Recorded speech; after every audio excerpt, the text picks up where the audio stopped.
பொதுவாக வரலாற்றில் சில நாள் சில தேதி இது எப்பொழுதுமே நாம் மறக்க முடியாது, அல்லது எவ்வளவு காலத்துக்கு பிறகும் அந்த நாள் ஒரு குறிப்பிட்ட காரணத்துக்காக நினைக்கப்படும். அப்படி இந்த 2025ஆம் ஆண்டு செப்டம்பர் மாதம் 4ஆம் தேதி இங்கிலாந்தினுடைய ஆக்ஸ்போர்டு பல்கலைக்கழகத்தில் தந்தை பெரியாருடைய உருவப்படத்தை நம்முடைய தமிழ்நாட்டினுடைய முதல்வர் அவர்கள் திறந்து வைத்து அவர் ஆற்றிய உரை ஒரு வரலாற்று சிறப்பை பெற்றிருக்கு. இது அத்தனையுமே ஒரு முதன்மையான இடத்தை பெறுகிறது. நம்ம இது ஒவ்வொன்றை பற்றியும் யோசிக்கணும். அந்த பேச்சிலேயே நம்முடைய முதல்வர் அவர்கள் நிறைய செய்திகளை சொல்கிறாரு. எப்படின்னா, முதல்ல பெரியார் ஏன் தேவை, உலகம் முழுக்க அவர் எப்படி தேவைப்படுவார், நான் சொல்கிறேன் நீ நம்பு, இதுதான் மதம் சொல்லுச்சு. இதை உலகம் பூரா மதம் அப்படி தான் சொல்லும். எந்த மதமும் உன் அறிவை கொண்டு சிந்தி அப்படின்னு சொல்லாது. இதை சொன்னவர் புத்தர் மட்டும்தான்.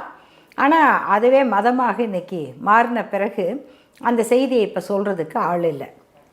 அப்போ தந்தை பெரியார் தான் சொல்கிறாரு, யார் சொல்லியிருந்தாலும் நானே சொல்லியிருந்தாலும் உன் அறிவுக்கு சரி என்று பட்டால் அதை சிந்தி, ஏற்றுக்கொள்ள முடிந்தால் அதை நீ பின்பற்று.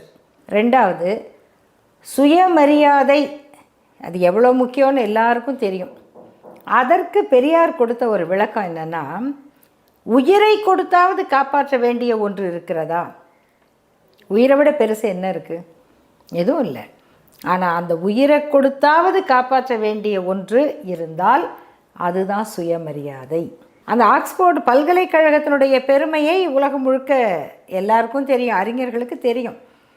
அங்கே நடக்குது, அதுவும் அந்த பல்கலைக்கழகத்தினுடைய ஏற்பாடு. ஆனால் இந்த நிகழ்ச்சியினுடைய சிறப்பு இன்னும் பல நூற்றாண்டுகளுக்கு பேசப்படுங்கிற அளவுக்கு அதை ஏற்பாடு செய்தது ஆக்ஸ்போர்டு பல்கலைக்கழகம். அந்த ஆக்ஸ்போர்டு யூனிவர்சிட்டி ப்ரெஸ் அப்படிங்கிறது பழைய புத்தகங்களை படிக்கிறவங்களுக்கு ரொம்ப வியப்பான ஒரு வெளியிட்ட நிறுவனம். அந்த ஆக்ஸ்போர்டு யூனிவர்சிட்டி ப்ரெஸ் வெளியிட்ட பல நூல்களுடைய மேற்கோள்கள் தந்தை பெரியாருடைய பேச்சில் எழுத்தில் இருக்கும். ஆக்ஸ்போர்டு பல்கலைக்கழகத்தில் படித்த நோபல் பரிசு பெற்ற ஒரு எழுத்தாளர் விஎஸ் நாய்பால் அப்படிங்கிறவர் 1000 மியூட்டினிஸ் ஆஃப் இந்தியான்னு ஒரு நூலை எழுதினார். அந்த நூலில் அவர் குறிப்பிட்ட அந்த 1000 புரட்சிகளில் தமிழ்நாட்டில் தந்தை பெரியார் நடத்திய சமூக நீதி புரட்சியும் ஒன்று. அந்த பல்கலைக்கழகத்தில் அந்த பங்களிப்பு, அந்த புரட்சி பற்றி நம்முடைய முதல்வர் பேசுகிறார். அப்படிங்கும்போது உண்மையிலேயே ஒரு வரலாற்று பதிவு.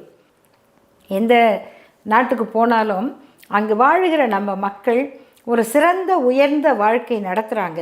அது கல்வியால் கிடைச்சது. அப்படிங்கும்போது இதுக்கு தானே பாடுபட்டோம், இதுக்காக தானே உழைச்சோம், இப்போ நம்ம பசங்கள்லாம் இப்படி வந்திருக்காங்க என்று பார்க்கும் பொழுது அவர் அடையக்கூடிய அந்த பெருமை, பெருமிதம், மன நிறைவு அந்த உரையில் இருக்குது.